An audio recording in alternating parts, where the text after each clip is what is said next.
Student, welcome to BI. तो हमारा आज नेक्स्ट चैप्टर हम शुरू करने जा रहे हैं एसिड एंड बेस। ठीक है, तो हमने एक चैप्टर ऑलरेडी कर लिया है, chemical reaction and equations. Today we have acid and base. ठीक है, तो पहले हम बात करेंगे एसिड और बेस की। सबसे पहले मैं बात करता हूँ एसिड की। एसिड मेरे पास क्या है? एसिड एक ऐसे सब्सटेंस होते हैं जिन सब्सटेंस में से H पॉजिटिव, अगर हम लॉजिकली बात करें तो H पॉजिटिव आयन रिलीज करता है, यानी कि एक ऐसे सब्सटेंस जो H प्लस आयन रिलीज करेंगे when they can react with water या एटसेट्रा, जो भी कंपाउंड से वो रिएक्ट करेंगे तो मेरे पास वो क्या है? H प्लस आयन रिलीज करेंगे, वो मेरे पास एसिड होंगे। ठीक है, बेसिकली तो ये एक केमिकल प्रॉपर्टीज भी हम कह सकते हैं कि एसिड बेस जो है वो एक केमिकल प्रॉपर्टी होती है किसी भी सब्सटेंस की, कि कब वो एसिड होएगा कब वो बेस होएगा। ठीक है, अकॉर्डिंग टू पीएच भी हम इसे कैलकुलेट करते हैं, बट वो फर्दर टॉपिक है। अगर हम जनरली बात करें कि कौन से सब्सटेंस जो हैं वो एसिड होंगे, तो वो मेरे पास होंगे कि ऐसे सब्सटेंस जिन सब्सटेंस में से H प्लस आयन रिलीज या H प्लस आयन रिलीज करेंगे जो सब्सटेंस, वो मेरे पास एसिड होंगे। ठीक है, तो बेसिकली हम क्या लग सकते हैं, केमिकल प्रॉपर्टी के बेस पे हम इनको क्लैरिफाई करते हैं, एसिड बेस एंड साल्ट को। ठीक है, और बेस जो होते हैं बेसिकली मेरे पास, जैसे एसिड है H पॉजिटिव आयन रिलीज कर रहे हैं, the species which can release H positive ion is called acid. उसी तरीके से मेरे पास जो सब्सटेंस मेरे पास OH नेगेटिव आयन रिलीज करते हैं वो मेरे पास होंगे बेस। ठीक है, the species which can release OH negative ion when they can react with another substance. ठीक है, तो वो मेरे पास बेस होंगे। ठीक है, तो जो H पॉजिटिव रिलीज करेंगे वो एसिड, जो मेरे पास OH नेगेटिव रिलीज करेंगे वो होंगे बेस। अब इन दोनों को मिलाने से जो भी सब्सटेंस प्रोड्यूस होएगा उस सब्सटेंस को हम कहेंगे सॉल्ट। ठीक है, यानी कि एसिड प्लस में base is equal to salt normal. ठीक है, तो मेरे पास फॉर एग्जांपल की अगर मैं बात करूं तो HCl प्लस में NaOH है। ठीक है, ये एक एसिड है, ये एक मेरे पास बेस है, और जैसे ही मैंने दोनों को मिलाया तो मेरे पास NaCl फॉर्म हुआ, साथ में मेरे पास वाटर फॉर्म हुआ, तो ये मेरे पास साल्ट है, साल्ट। ठीक है, मतलब मेरे पास क्या है, मैंने एसिड और बेस को मिलाने से मेरे पास साल्ट बनता है। एसिड होते हैं H पॉजिटिव और बेस होता है OH नेगेटिव आयन जो रिलीज कर। ठीक है, क्लियर है? ये तो थी जनरल। अब हमें कुछ ऐसी चीजें हमारे पास हैं जो चीजें हमें ये बता देती हैं कि मेरे पास जो कौन सा सब्सटेंस हमारा वो एसिड होएगा और कौन सा सब्सटेंस बेस होएगा। ठीक है, अब ये तो जस्ट इंट्रो थी। ठीक है, अब मेरे पास क्या है, एक इंडिकेटर नाम की चीज होती है। ठीक है,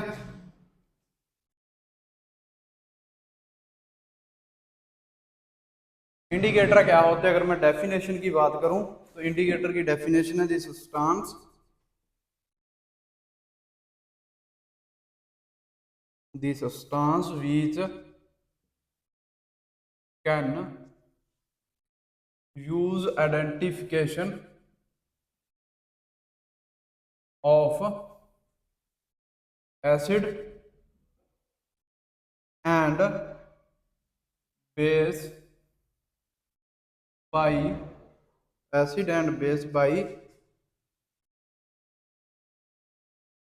changing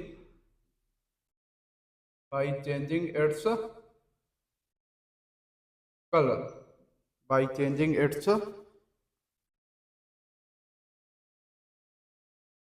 color।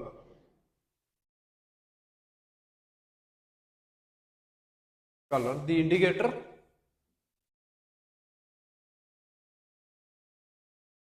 gives different color, और odor भी लिख सकते हो, different color with acid and base।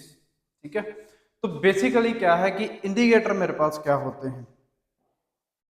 Indicator एक ऐसे सब्सटेंस होते हैं substance which can be used to identification of acid and base by changing its colour और ऑडोर, यानी कि एक ऐसे सब्सटेंस जिनको हम यूज करते हैं आइडेंटिफाई, यानी कि पता लगाने के लिए कि मेरा सब्सटेंस है वो एसिडिक होएगा या फिर वो बेसिक होएगा।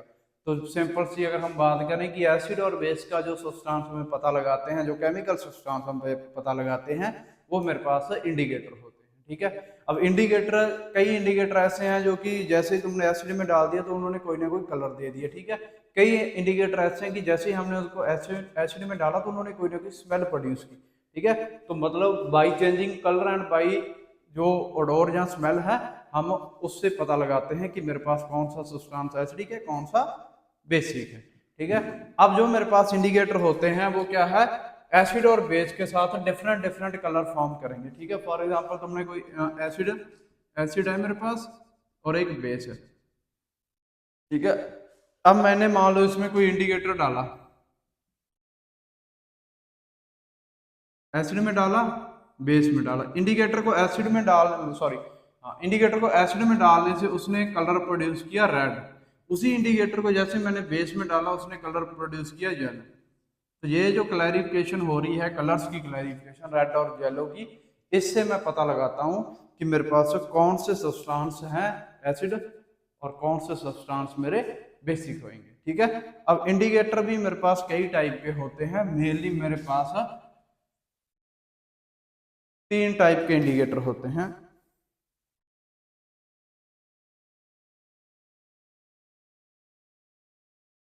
Type of indicator.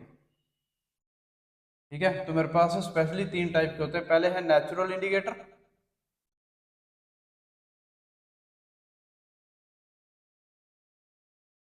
सेकंड है सिंथेटिक इंडिकेटर,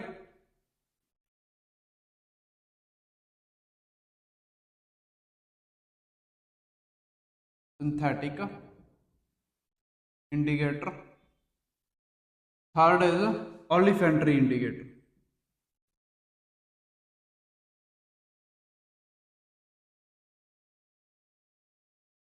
ठीक है, natural indicator, synthetic indicator and olfactory indicators. ठीक है, नेचुरल इंडिकेटर मेरे पास ऐसे इंडिकेटर जो हमें बाई नेचर मिले। ठीक है, दी इंडिकेटर बीच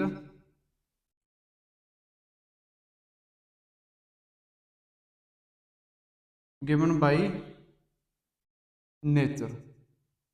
एग्जाम्पल की अगर मैं बात करूं तो लिटमस है। ठीक है, लिटमस में बाई नेचुरली मिलता है। ठीक है, तो लिटमस क्या करता है, लिटमस पेपर नाम की एक इंडिकेटर होता है। अगर उसको एसिड में डाल दिया तो वो बेसिकली क्या है, ब्लू लिटमस को रेड में कन्वर्ट कर देगा, यानी कि ब्लू लिटमस को वो रेड लिटमस में कन्वर्ट कर देगा। लिटमस पेपर का जो कलर है ब्लू से वो रेड कर देगा अगर एसिड के साथ इंट्रैक्शन होगी लिटमस की। अगर लिटमस ने बेस के साथ इंट्रैक्शन की तो वो बेसिकली रेड कलर को ब्लू में कन्वर्ट कर देगा। ठीक है, ये बेसिक काम करता है लिटमस। ठीक है, एक पेपर टाइप होता है लिटमस। अगर वो एसिड के संपर्क में आ गया तो उसने ब्लू कलर को रेड में कन्वर्ट करना, यानी कि उसने जो कलर देना है वो रेड कलर देना है। अगर वही लिटमस मेरे पास बेस के संपर्क में आ गया तो उसने मेरे पास क्या करना है, ब्लू कलर प्रोड्यूस करना है, अगर मैं सिंपली बात करूँ। ठीक है, क्लियर है। और लिटमस एक नेचुरल इंडिकेटर है मेरे पास। और उसी तरीके से अगर मैं बात करता हूँ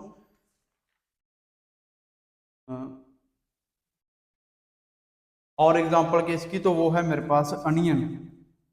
तो अनियन एक ओलिफेंट्री इंडिकेटर में भी ओलिफेंट्री इंडिकेटर में भी आता है और हम इसको नेचुरल में भी रख सकते हैं। तो अनियन बाई स्मेल हमें ये पता करता है कि वो मेरे पास कोई सब्सटेंस एसिडिक है या फिर वो बेसिक है।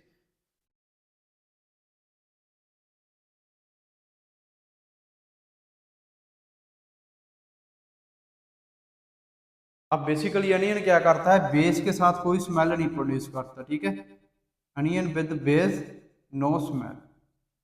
जैसे ही हम अनियन के ऊपर थोड़ा बहुत बेसिक सोल्यूशन डालेंगे तो उसने कोई स्मेल नहीं देनी, और जैसे ही मेरे पास एसिड डलेगा अनियन के ऊपर तो ये एक पंजेंट स्मेल देगा मेरे पास,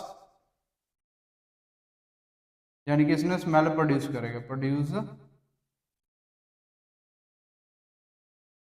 स्मेल। ठीक है, बेस के साथ कोई स्मेल नहीं, एसिड के साथ वो स्मेल प्रोड्यूस करेगा।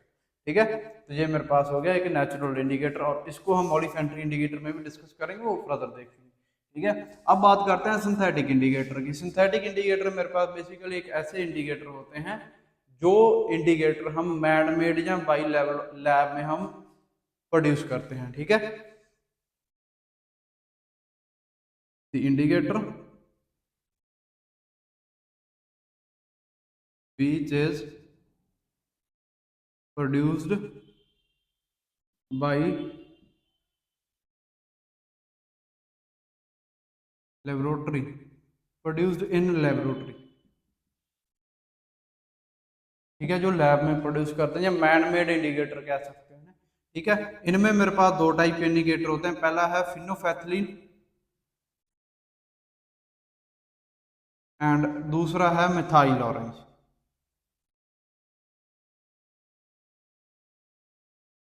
ठीक है, दो केमिकल सब्सटेंस हैं, एक फिनोफैथलीन है, दूसरा मेरे पास मिथाइल ऑरेंज है।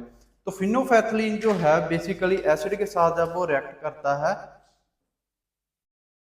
तो वो कलर प्रोड्यूस करता है।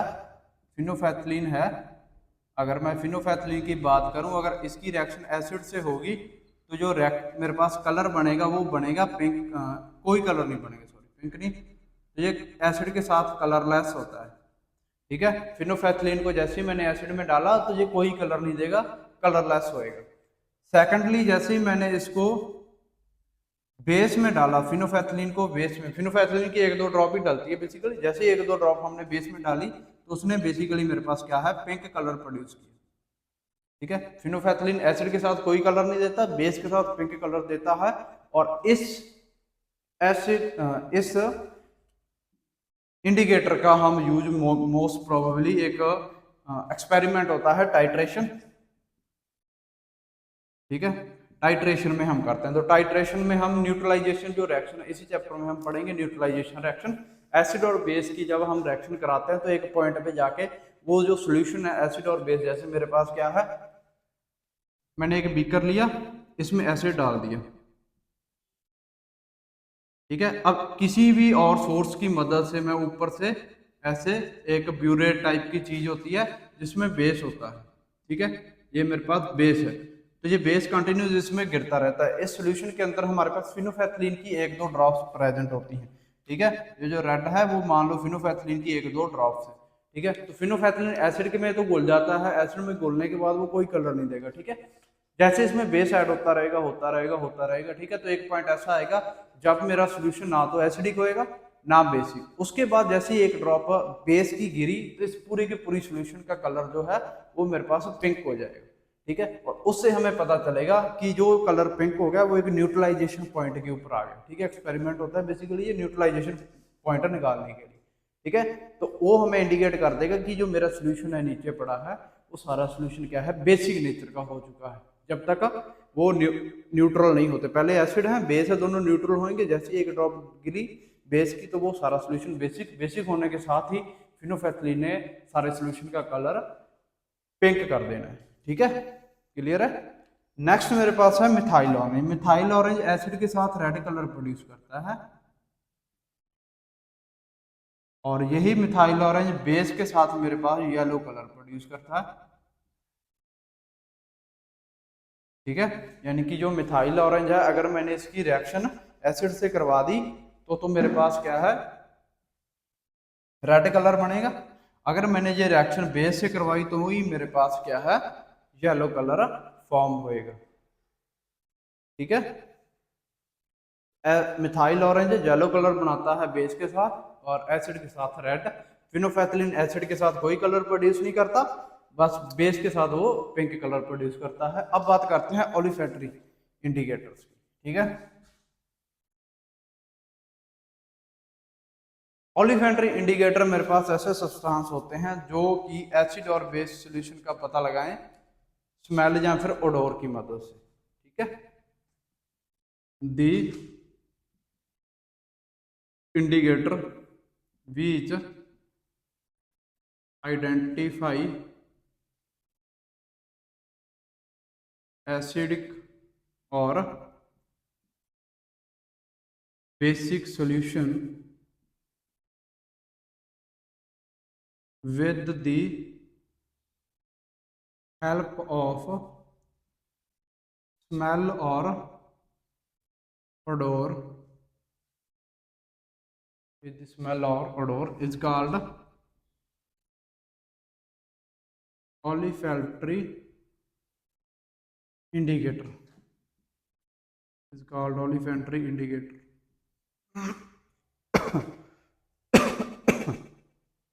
ठीक है, तो बेसिकली ऑलिफैक्टरी इंडिकेटर एक ऐसे इंडिकेटर होते हैं जो मेरे पास स्मेल की मदद से एसिड और बेस का पता लगाते हैं। जैसे हमने क्या देखा था एग्जांपल के तौर पे अनियन, अगर मैं एग्जांपल की बात करूं तो अनियन है मेरे पास, ठीक है, अनियन एसिड के साथ मेरे पास क्या करता है, स्मेल प्रोड्यूस करता है, ठीक है, और बेस के साथ ये कोई स्मेल नहीं होती इसकी, ठीक है, बेस के साथ नो स्मेल, ठीक है। तो अनियन मेरे पास एक एग्जांपल है ऑलिफैक्टरी इंडिकेटर का। और सेम वनीला हो गया, ठीक है, सेकंड एग्जांपल इज वनीला, ठीक है, अनियन वनीला मेरे पास एग्जांपल है ऑलिफैक्टरी इंडिकेटर्स के, ठीक है। तो ये कुछ टाइप के इंडिकेटर हैं जो हम एसिड और बेस की या एसिडिक एंड बेसिक सॉल्यूशन की आइडेंटिफिकेशन के लिए यूज करते हैं,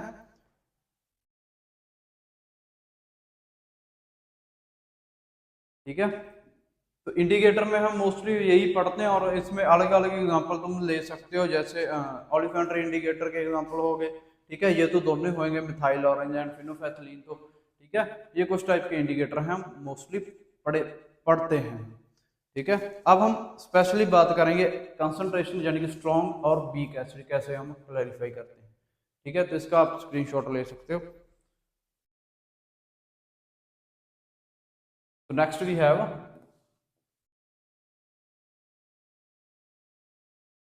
strong acid and weak acid।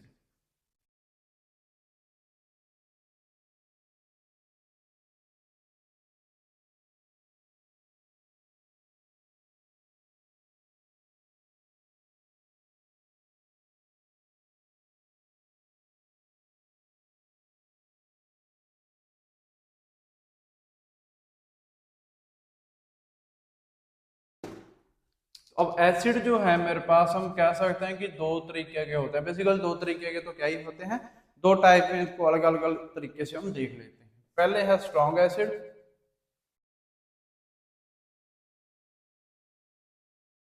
और second one is weak acid, strong acid and weak acid. और वो डेफिनेशन तुम्हें पता ही है एसिड की, दी कंपाउंड, अगर लिखनी है तो लिख भी सकते हो, the compound which release H plus ions during the reaction is called acid। ये दो टाइप के होंगे, strong acid and weak acid. Strong acid ऐसे एसिड होंगे which easily release और easily release H plus ions, या फिर हम क्या कह सकते हैं, this substance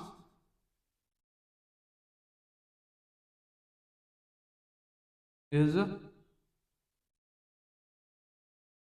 release H plus ions very fast during the reaction। अगर एग्जांपल है तो मेरे पास HCl हो गया, H2SO4 हो गया एंड HNO3 हो गया। स्ट्रॉन्ग एसिड देखो क्या होती है। स्ट्रॉन्ग एसिड मेरे पास ऐसे सब्सटेंस होते हैं जो इजीली H पॉजिटिव रिलीज करते हैं, यानी कि तुमने किसी भी रिएक्शन में वो डाला, डलते ही उसने क्या किया, H प्लस आयन को रिलीज कर दिया, यानी कि this substance which is release H plus ion very fast during the reaction, यानी कि रिएक्शन हो रही है उसमें मैंने एसिड डाल दिया, तो अगर उस एसिड ने H प्लस आयन इमीडिएटली यानी कि डलते ही रिलीज कर दिए रिएक्शन में, तो वो मेरे पास क्या है, स्ट्रॉन्ग एसिड होएगा। और इसको हम कह देते हैं, it is also known as concentrated acid. Concentrated तो एक अलग फैक्टर है, कंसंट्रेटेड एक अलग फैक्टर है, उसको बाद में डिस्कस करेंगे, ठीक है। स्ट्रॉन्ग एसिड होएगा वो जो H पॉजिटिव जाते ही रिएक्शन में रिलीज कर देगा, ठीक है। अब इसमें HCl को हम बेसिकली एग्जांपल इसके क्या हो गया, HCl हो गया, H2SO4 हो गया, HNO3 हो गया, ठीक है। HCl है मेरे पास hydrochloric acid, hydrochloric acid. H2SO4 है मेरे पास sulphuric acid, and HNO3 is nitric acid.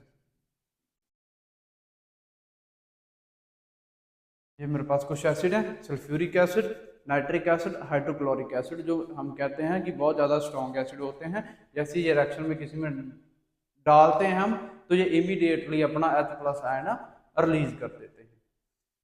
Second मेरे पास है वीक एसिड्स, ठीक है। अब वीक एसिड स्ट्रॉन्ग का अपोजिट होएगा, this substance which not easily release H+ ions, ठीक है। और यहां हम क्या कह सकते हैं, दिस सब्सटेंस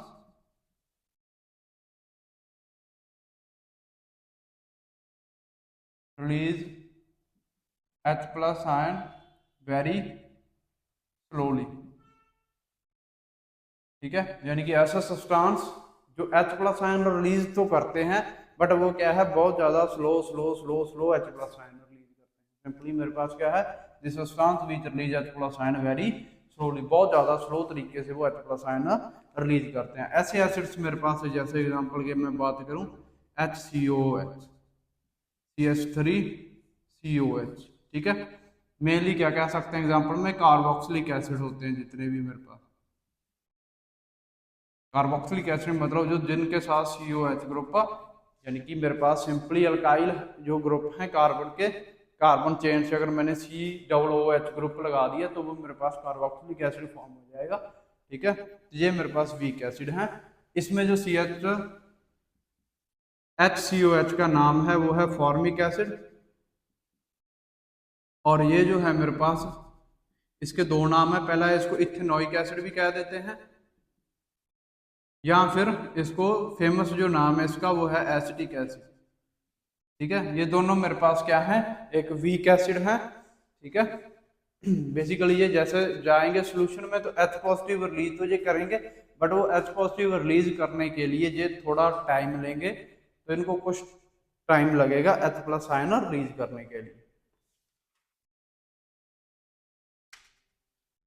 नेक्स्ट हम बात करते हैं बेस की, ठीक है। ये तो थे strong acid and weak acid. Next मेरे पास है बेस।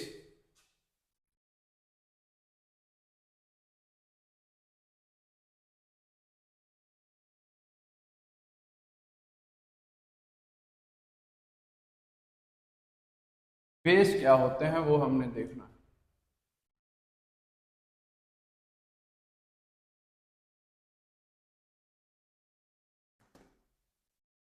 पहले डेफिनेशन हम ऑलरेडी कर चुके हैं इंट्रोडक्शन में, इसमें की थी सब्सटेंस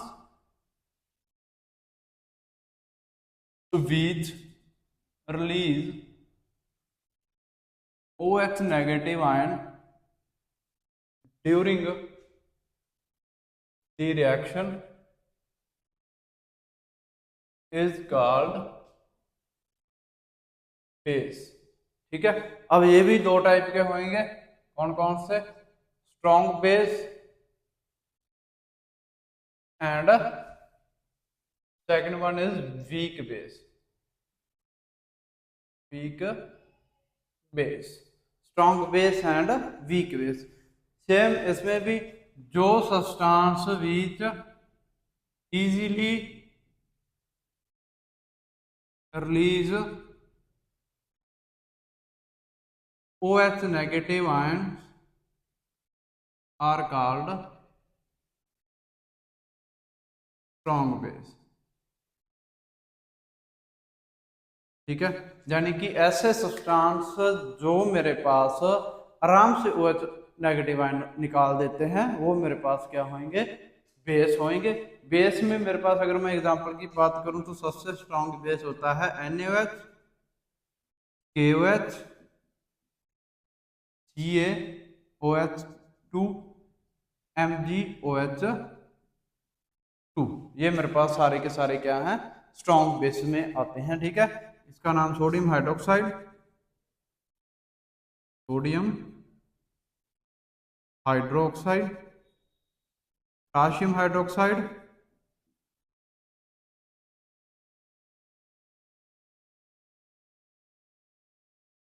कैल्शियम हाइड्रोक्साइड,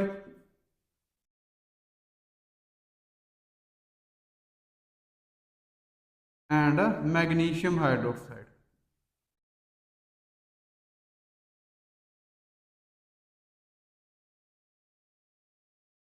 ये मेरे पास कुछ बेस हैं जो स्ट्रॉन्ग बेस में आते हैं, ये इजीली H पॉजिटिव और रिलीज कर देते हैं। Second one is weak base. Weak base मेरे पास क्या होते हैं, ऐसे सब्सटेंस जो easily H plus ion release ना करें, वो मेरे पास क्या होंगे, वीक बेस होंगे। ठीक है, वीक बेसिस में क्या है, the substance which doesn't release OH negative ions easily is called weak base। यानी कि ऐसे सब्सटेंस जो OH नेगेटिव आयन रिलीज तो करते हैं बट वो क्या है, इजीली रिलीज नहीं करते, जहाँ OH नेगेटिव आयन रिलीज करने के लिए कुछ टाइम लेते हैं। और इसका जो एग्जांपल है वो है NH4OH। NH4OH को हम कहते हैं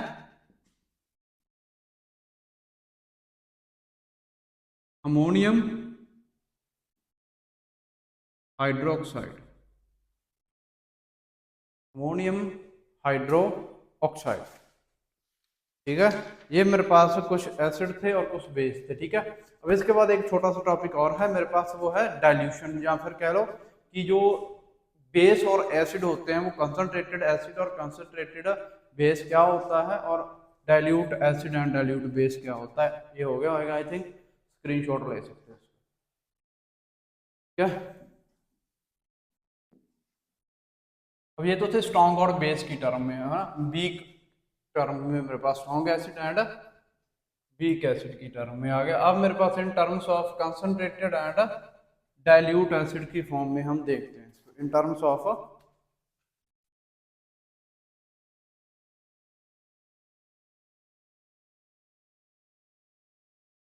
कंसंट्रेटेड एंड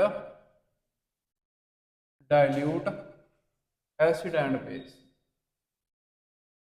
ठीक है, क्लियर है। तो कंसंट्रेटेड एंड डाइल्यूट मेरे पास क्या होंगे, पहले बात करते हैं कंसंट्रेटेड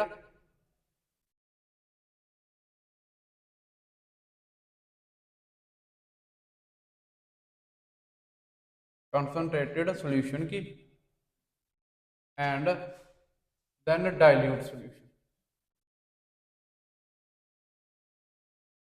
कंसंट्रेटेड सॉल्यूशन और डाइल्यूट सॉल्यूशन। सॉल्यूशन मैं इस वजह से लिख रहा हूँ क्योंकि कंसंट्रेटेड एसिड हो सकता है, कंसंट्रेटेड बेस हो सकता है, कंसंट्रेटेड सॉरी डाइल्यूट बेस और डाइल्यूट एसिड हो सकता है। ठीक है, तो बेसिक समझ लो कि कंसंट्रेटेड का मतलब क्या होता है, डाइल्यूट सॉल्यूशन का मतलब क्या होता है। एसिड बेस अपने अकॉर्डिंगली लगा लेना जो भी तुम्हारे पास है। ठीक है, कंसंट्रेटेड सॉल्यूशन ऐसा सॉल्यूशन होता है जिसमें जो वाटर की अमाउंट है वो मिनिमम अमाउंट ऑफ वाटर हो। The solution which contain minimum amount of water content, यानी कि बहुत ज़्यादा कम अमाउंट में वाटर है मेरे पास। मान लो 95% एसिड है और 5% वाटर है या 2% वाटर है। ठीक है, तो मतलब बहुत ही मिनिमम अमाउंट में मेरे पास वाटर है, वो मेरे पास क्या है, कंसंट्रेटेड सॉल्यूशन होएगा। वो ये कंसंट्रेटेड एसिड हो सकता है, कंसंट्रेटेड अगर एसिड की बात करूं मैं, और कंसंट्रेटेड बेस की। ठीक है, कंसंट्रेटेड एसिड मेरे पास वो एसिड होएगा जिसमें मेरे पास जो कि प्योर एसिड हम कह सकते हैं। ठीक है, प्योर एसिड को हम कंसंट्रेटेड एसिड कह सकते हैं, प्योर बेस को हम कंसंट्रेटेड बेस कह सकते हैं, जिनमें वाटर का कंटेंट मिनिमम है। ठीक है, डाइल्यूट में मेरे पास इसका अपोजिट होता है कंसंट्रेटेड का, दिस सब्सटेंस या sorry the solution which contain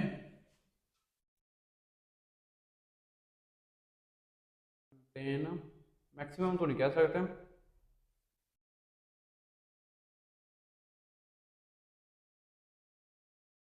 more amount of water than pure substance.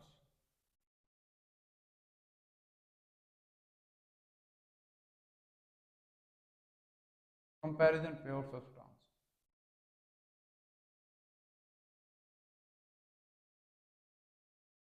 ठीक है। डाइल्यूट सॉल्यूशन ऐसे सॉल्यूशन होते हैं जिनमें जो वाटर का कंटेंट है वो ज्यादा अमाउंट में होता है प्योर सब्सटेंस के कंपैरिजन, यानी कि 50-50 70-30 हो गया। ठीक है, तो ऐसे हो सकता है मेरे पास। ठीक है, डाइल्यूट एसिड और डाइल्यूट बेस होंगे, इसमें भी मेरे पास दो टाइप फिर आगे इसके बन सकते हैं, dilute acid and dilute base. ठीक है, अब इसमें क्या है, अमाउंट ऑफ वाटर ज्यादा होएगी, किससे, अमाउंट ऑफ वाटर ग्रेटर और इक्वल टू एसिड, यानी कि जो भी एसिड है उससे जो अमाउंट ऑफ बराबर है, या तो वो इक्वल रहे, ठीक है, या वो ज्यादा रहे, कह सकते हो ऐसे। ठीक है, डाइल्यूट में मेरे पास क्या है, अमाउंट ऑफ वाटर जो है इक्वल तो नहीं कह सकते यार,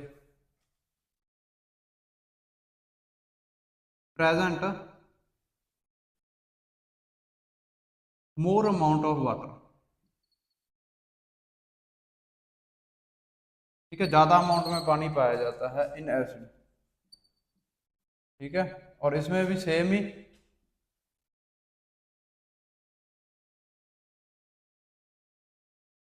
ऑफ वाटर इज प्रेजेंट। ठीक है, दोनों में मेरे पास वाटर का जो अमाउंट है वो ज्यादा होगी प्योर के कंपैरिजन में, तो वो डाइल्यूट सॉल्यूशन या डाइल्यूट एसिड और डाइल्यूट बेस मेरे पास होंगे। ठीक है, क्लियर है। तो आज के लिए इतना काफी है, कल हम इसकी करेंगे रिएक्शंस। ठीक है, यानी कि इनमें जो जो reaction with metal, neutralization reaction, reaction with acid and base, ठीक है, मेटल हाइड्रोकार्बोनेट, कार्बोनेट, ठीक है, वो सारी रिएक्शन हम कल शुरू करेंगे, क्योंकि मेन पार्ट तो केमिस्ट्री में रिएक्शन ही होता है, तो वो रिएक्शन हम कल शुरू करेंगे। आज के लिए इतना काफ़ी है, तो बाकी फिर हम सारा कल करेंगे।